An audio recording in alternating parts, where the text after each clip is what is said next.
my friends, I missed you. I haven't made a YouTube video in a long time, but I feel like it's the best way to connect and catch up and chat with you. I just broke down all of the Christmas decorations. It is January 6th and I have had the most potato week. This is the first time I put on makeup since like maybe Christmas. Dan and I, my boyfriend, have been rotting in bed on our computers, like vision boarding, making plans, whatever. He's working, watching TV. We watched all of Slow Horses. So good, by the way. If you need a show to binge, can't recommend it enough. Shrinking, which I loved. I just started Missing You, that new show on Netflix. We watched Gone Girl, we watched La La Land, we watched a bunch of good movies too. It's just been a horizontal marathon. He left for a work trip yesterday, so I have been catching up on all the stuff I just put off for a week.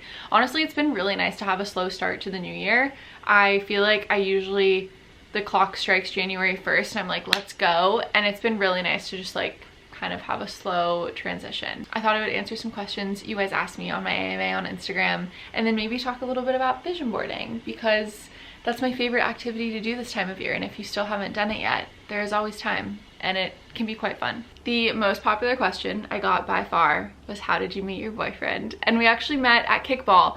I joined a kickball league. It was like such a funny thing to do because, to be honest, I kind of hated kickball growing up. I think I just hate performance sports, like sports where everyone's looking at you. Obviously, if it's like friends and people you're familiar with, it's fine. But this kickball team, I did not know anyone.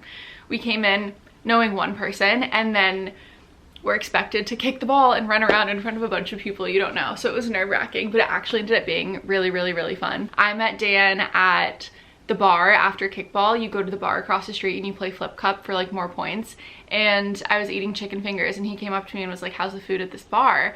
And I was like, it's so good, do you want one? And I like handed him a chicken finger and he like bit into it and like kept eye contact. And I was like, oh my God, stop looking at me, you're so cute. I have been obsessed with him ever since. It's disgusting and kind of crazy how fast it all happened, but as it goes, I guess. It's crazy because I remember visiting LA April of last year, going to see my therapist, sitting in the car after and being like so teary-eyed and feeling so hopeless, and listening to The Prophecy by Miss Taylor Allison Swift. And it's just crazy how much your life can 180 in a matter of like 3 or 4 months. So all's that to say, if you're feeling the same way, it is not forever. I got a lot of questions about what I do for work. I am a full-time content creator and influencer, and I have been for a few years now. I love doing dinner parties the most. I also love fashion and beauty and just lifestyle content. I love home decor content. I want to do more home stuff in the future. I feel like I've gotten to a point in my apartment where I'm pretty like happy and content with how it looks, and I'm also not sure how much longer I'm going to be in this apartment. Our lease is up this summer, so I'm just trying to kind of decide where to go from here. My pipe dream, if we're talking about crazy dreams, would be to have like a home outside of the city, whether that's like upstate or Connecticut or Rhode Island, somewhere like within driving distance, where I could like decorate it and make it cute, and maybe even like rent it out as an Airbnb so that other girlies could like enjoy it too. But we'll see. That's like a little more far-fetched and down the road, but I think that would be really, really cool. I just love like curating cozy spaces, and I think that's why I like dinner parties so much. I don't cook, I'm not a great cook. I cater usually for my dinner parties, but when I decorate and create like a space in a moment that feels like really meaningful and special and gives people an excuse to like get together and like socialize and gather and celebrate, you know, whatever holiday or event it is, that's super rewarding. So I think that all kind of like bleeds together. I just love when a space feels homey, which is why I love spending so much time in my bedroom. Okay, let's talk about vision boarding. I posted a little TikTok with some of the photos from my vision board and my camera roll, and I wanted to show you guys them here. So I'm going to like add them to the screen. Wow, I'm gonna get really fancy with editing. I haven't edited a video in over a year, so this will be super fun.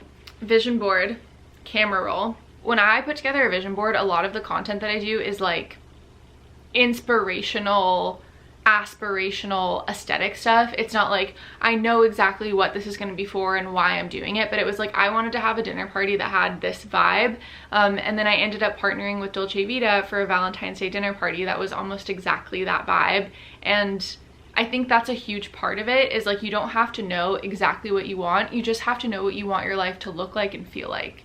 And obviously for me that's like aesthetic and pretty and it's part of what I do for work, and it's also just what I've always loved. Maybe for you, if it's like fitness or it's food related or it's travel related, like it's not necessarily going to be as like perfect and like curated, and that's totally fine too. I don't want you to feel like your vision board has to be this like beautifully perfect curated whatever. It just has to have a vibe that like makes you feel happy.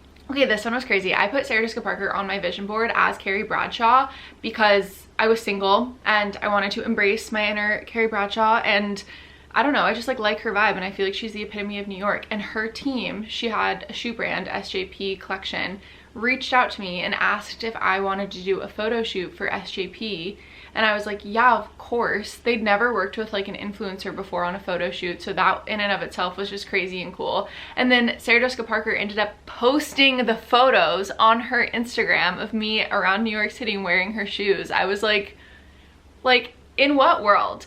I put that on there as like a, this is what I want as a vibe. I would have never in a million years guessed that that's what it would have happened. So again, just like adding people that you want to like be like or surround yourself with or work with or like be aligned with, another great thing to add to the board. I put Anthropologie on my board. In my head when I added that, I was thinking it'd be really cool if Maud and May, my brand, would be sold at Anthropologie. I ended up working with Anthropologie several times last year as like Talia, an influencer and creator, doing like dinner party and home content for them, which was really, really cool. I'd never worked with them in that capacity before, especially like that many times. So I feel like that was one thing that came true. But then the Anthropologie tabletop buyer emailed me. The email read, "Hi team, reaching out from the tabletop buying team at Anthropologie. We're interested in getting a catalog of your most up-to-date product. Can you please let me know if you have that available? Thanks, looking forward to hearing from you." By the way, this is another like life lesson. I did not have a catalog. I hadn't even thought about like wholesale or anything. My roommate is a very talented graphic designer, and we like worked for hours for 2 days putting this catalog together. I'd never done it before. So that's just a say yes and figure it out later moment. I won't give away too much with that because a lot of it is very up in the air, but the fact that I even received that email, all things considered, was just like the craziest thing ever. Vision board photo of, okay, I'm gonna be so honest with you. I didn't add this photo because I was like, that's what I want my boyfriend to look like. I added this photo because I liked how she felt like comfortable and like safe in that relationship. Like that felt like representative of how I wanted to feel in a relationship. And then it just so happens that my boyfriend looks exactly like that man, like glasses and all. So that was just like a weird coincidence. But again, it was like I liked how she like felt in that photo. She just looked like so safe and cozy and like comfortable with him. This was a photo I had added. This ended up being my birthday party. Very similar energy. I just liked that. I moved to New York last October, so I never had like park days, and I was really looking forward to like warmer weather and having enough friends to like gather and hang out and have park days, and we ended up having a few of those last year, so that was really fun. I use Pinterest to find all of my photos, and then Google Slides. I just grab a slide and put them all together, and then I set it as my desktop background so I can like see it and be reminded of it, and kind of remember what my goals are and what I'm hoping to like, I don't know, manifest in the new year. I know manifesting is like a touchy topic for some people because to some extent you have to have some level of privilege to even have the time to do stuff like this. I totally acknowledge that. That said, if you do have the time and the will and are wanting to create like new opportunities for yourself in this year, I was gonna say in the new year, I keep forgetting that it's January, then I think it's totally worthwhile. And at the very least, it's fun. I think the most uncomfortable part is admitting to yourself like what you actually want. You need to put like your crazy, silly like pipe dreams on there. Like I told you guys I wanted to buy a house eventually. I'm like, maybe I'll put that on the board, and if it doesn't happen this year, eventually it will happen. But at least the universe knows that like that's what I want. Okay, I feel like this is the end of my video. I hope you enjoyed this. I feel like I absolutely blabbered, but it's fun to catch up on here. I feel like YouTube's the most authentic way to connect with you guys, so I appreciate it. Let me know if you enjoyed this and if you want to see more YouTube videos this year. I feel like, especially with TikTok going away, I whispered it, TikTok. With it going away, this could be like a fun way to kind of do video content in a more like thoughtful, long form sort of way, which I quite enjoy. So I love you. Thank you for watching.